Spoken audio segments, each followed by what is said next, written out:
یہ معاذ اللہ صحابی رسول تھا یا صحابیوں کے ساتھ تعلق رکھتا تھا، نہ یہ صحابی رسول تھا نہ صحابیوں کے ساتھ اس کا تعلق تھا۔ اس کا جو تعلق تھا اس وقت جو شیعہ نے علی خود کو کہلواتے تھے اس بندوں میں اس کا تعلق تھا۔ اور علی المرتضیٰ دوسرا بدبخت شخص وہ ہے کہ جو تیرے سر مبارک پر ضرب لگائے گا۔ اللہ رب العالمین والصلاة والسلام علی اشرف الانبیاء والمرسلین۔ حضرت علی المرتضیٰ نبی پاک صلی اللہ تعالیٰ علیہ وآلہ وسلم کے وہ جلیل قدر اور عظیم صحابی ہے کہ جس کی محبت کو آقا کریم صلی اللہ تعالیٰ علیہ وآلہ وسلم نے اپنی محبت قرار دی ہے، جس کے ساتھ بغض رکھنا حضور نے فرمایا دراصل میں یہ مجھ محمد مصطفیٰ کے ساتھ بغض اور عداوت رکھنا مراد ہے۔ تو نبی پاک صلی اللہ تعالیٰ علیہ وآلہ وسلم کے صحابی حضرت علی المرتضیٰ رضی اللہ تعالیٰ عنہ کی شہادت کا عظیم ثانیہ 21 رمضان مبارک کو پیش آیا۔ نبی پاک صلی اللہ تعالیٰ علیہ وآلہ وسلم نے اپنی حیات طیبہ میں حضرت علی المرتضیٰ رضی اللہ تعالیٰ عنہ کی شہادت کے متعلق پیشن گوئی فرمائی تھی۔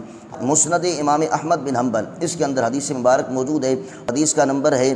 18326۔ حضرت عمار بن یاسر رضی اللہ تعالیٰ عنہ ان سے روایت ہے، وہ کہتے ہیں کہ حضرت علی المرتضیٰ رضی اللہ تعالیٰ عنہ سے نبی پاک صلی اللہ تعالیٰ علیہ وآلہ وسلم نے ارشاد فرمایا کہ قال الا احدثکما باشقى الناس رجلین، اے علی المرتضیٰ کیا میں تجھے دو بدبخت شخصوں کی خبر نہ دوں؟ قلنا بلا یا رسول اللہ۔ حضرت علی المرتضیٰ کہتے ہیں میں نے عرض کی یا رسول اللہ کیوں نہیں، آپ ہمیں آگاہ فرمائیں۔ کہ سرکار نے فرمایا احیمر ثمود الذی عقر الناقۃ، سب سے پہلا بدبخت شخص وہ ہے جس نے حضرت صالح علیہ السلام کی اونٹنی کی کھوچے کاٹی تھی۔ تو نبی والذی یضربک یا علی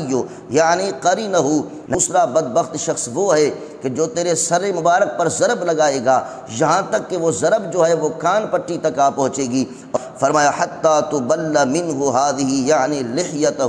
نبی جب وہ تیرے سر مبارک پر ضرب لگائے گا اور تیرے سر مبارک سے خون نکلے گا، جب وہ خون نکلے گا تیری داڑھی مبارک اس خون سے رنگین ہو جائے گی، تر ہو جائے گی۔ تو نبی پاک صلی اللہ تعالیٰ علیہ وآلہ وسلم نے اس شخص کو جو حضرت علی المرتضیٰ رضی اللہ تعالیٰ عنہ پر ضرب لگائے گا اسے مصطفیٰ کریم نے سب سے بڑا بدبخت شخص قرار دیا، اور قرار دے کر نبی پاک صلی اللہ تعالیٰ علیہ وآلہ وسلم نے حضرت علی المرتضیٰ کو آگاہ فرما دیا۔ اور وہ جو ابن ملجم تھا، وہ ملعون بندہ جس نے حضرت علی المرتضیٰ کو شہید کیا، اس کا اسٹیٹس کیا تھا، وہ پہلے کس بندوں میں شمار ہوتا تھا؟ تو سب سے پہلے ابتداءً آپ یہ سمجھے کہ حضرت علی المرتضیٰ رضی اللہ تعالیٰ عنہ کے بیعت یافتہ اور ماننے والوں میں یہ بندہ شامل تھا۔ اب جہاں تک کہ اس کا جو تعلق تھا اس وقت جو شیعہ نے علی خود کو کہلواتے تھے اس بندوں میں اس کا تعلق تھا، اور اس بات کو اہل سنت اور اہل تشیع کے دونوں معتبر و مستند کتابیں اس بات پر گواہ ہیں۔ اس بات کی وضاحت یہ اہل تشیع کی معتبر کتاب ہے شیخ مفید کی الارشاد فی معرفت حجج اللہ علی العباد، شیخ مفید المتوفی 413 ہجری۔ کہتے ہیں ایک دن عبد الرحمن ابن ملجم حضرت علی المرتضیٰ رضی اللہ تعالیٰ عنہ کی خدمت میں بیعت کرنے کے لیے آیا۔ کہتے ہیں فدعاہ امیر المؤمنین، حضرت علی المرتضیٰ نے اسے بلا کر فرمایا فتوثق منہ وتوکل علیہ، حضرت علی المرتضیٰ نے اس سے پختہ وعدہ لیا۔ آپ نے فرمایا اللہ یغدر ولا ینکث، فرمایا وہ میرے ساتھ غداری تو نہیں کرے گا، وہ میرے ساتھ وعدہ خلافی تو نہیں کرے گا۔ وہ کہنے لگا فقال ابن ملجم واللہ یا امیر المؤمنین ما رأیتک فعلت هذا باحد غیری، اے امیر المؤمنین آپ نے جو معاملہ میرے ساتھ کیا میرے علاوہ تو کسی ایک کے ساتھ بھی آپ نے یہ نہیں کیا تھا۔ مطلب کس طرح کہ 3 مرتبہ آپ نے میری بیعت کو قبول نہیں کیا، لوٹایا، اس کے بعد پھر آپ نے میری بیعت کو قبول کیا، اور قبول کرنے کے بعد پھر آپ نے مجھ سے پختہ وعدہ لیا کہ غداری تو نہیں کرے گا، وعدہ خلافی تو نہیں کرے گا۔ آپ نے یہ کسی اور کے ساتھ نہیں کیا، صرف میرے ساتھ کیا۔ اس قال امیر المؤمنین ارید حیاتہ و یرید قتلی، حضرت علی المرتضیٰ نے فرمایا میں اسے زندگی دینا چاہتا ہوں اور وہ مجھے قتل کرنا چاہتا ہے، میرے قتل کا ارادہ کرتا ہے۔ تو حضرت علی المرتضیٰ جانتے تھے کہ یہ بندہ مجھے قتل کرے گا، یہ مجھے شہید کرے گا، اور اللہ تعالیٰ مجھے مقام شہادت عطا فرمائے گا۔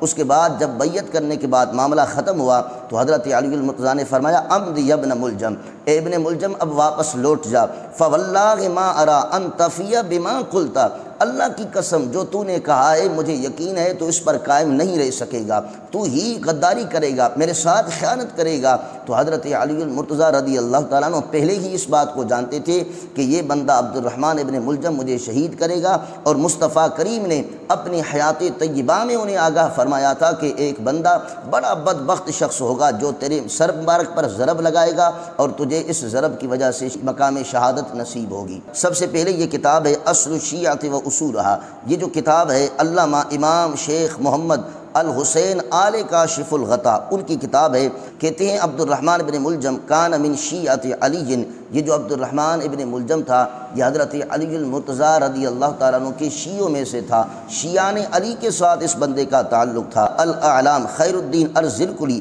کہتے ہیں وکان من شیعۃ علی ابن ابی طالب، یہ جو بندہ تھا یہ حضرت علی المرتضیٰ رضی اللہ تعالیٰ عنہ کے شیعوں میں سے شمار ہوتا تھا، اور شیعان علی کے ساتھ اس بندے کا تعلق تھا۔ اسی طرح کتاب الوافی بالوفیات کی جلد نمبر 18 صفحہ نمبر 172 پر فرماتے ثم کان من شیعۃ علی ابن ابی طالب بالکوفۃ، کہ یہ جو بندہ تھا عبد الرحمن ابن ملجم یہ حضرت علی المرتضیٰ رضی اللہ تعالیٰ عنہ کے شیعان علی میں سے شمار ہوتا تھا، اور یہ کوفے کے رہنے والا بندہ تھا۔ اسی طرح تاریخ الاسلام امام ذہبی رحمۃ اللہ تعالیٰ علیہ صفحہ نمبر 653 پر بیان کرتے ہیں، فرماتے ثم کان ابن ملجم من شیعۃ علی بالکوفۃ، کہ یہ جو عبد الرحمن ابن ملجم تھا یہ شیعان علی میں سے تھا اور کوفے کے ساتھ تعلق رکھتا تھا، تو یہ شیعان علی میں سے رہنے والا بندہ تھا جس نے حضرت علی المرتضیٰ کو شہید کیا۔ اسی طرح یہ علامہ امام ابن حجر عسقلانی رحمۃ اللہ تعالیٰ علیہ لسان المیزان کی جلد نمبر 5 صفحہ نمبر 142 پر بیان کرتے ہیں،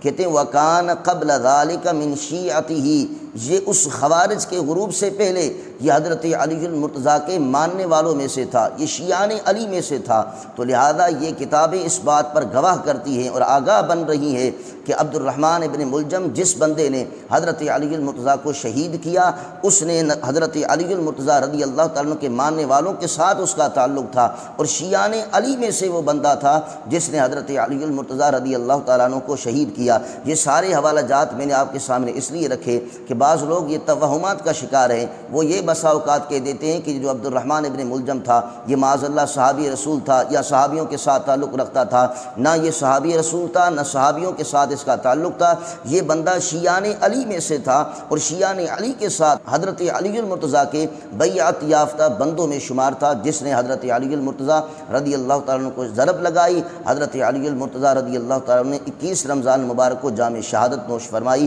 اللہ تعالیٰ ہم سب کو روافظ کے مکر و فریب سے بچنے کی توفیق عطا فرمائے، اور اللہ تعالیٰ ہر اس بندے سے ہمیں اللہ تعالیٰ حفظ و امان میں رکھے کہ جو حضرت علی المرتضیٰ رضی اللہ تعالیٰ عنہ کے دشمنوں کے ساتھ تعلق رکھتا ہے۔ نبی پاک صلی اللہ تعالیٰ علیہ وآلہ وسلم کے اہل بیت اطہار سے اللہ تعالیٰ ہمیں حقیقی اور سچی محبت کرنے کی توفیق عطا فرمائے۔ وما علی الا البلاغ۔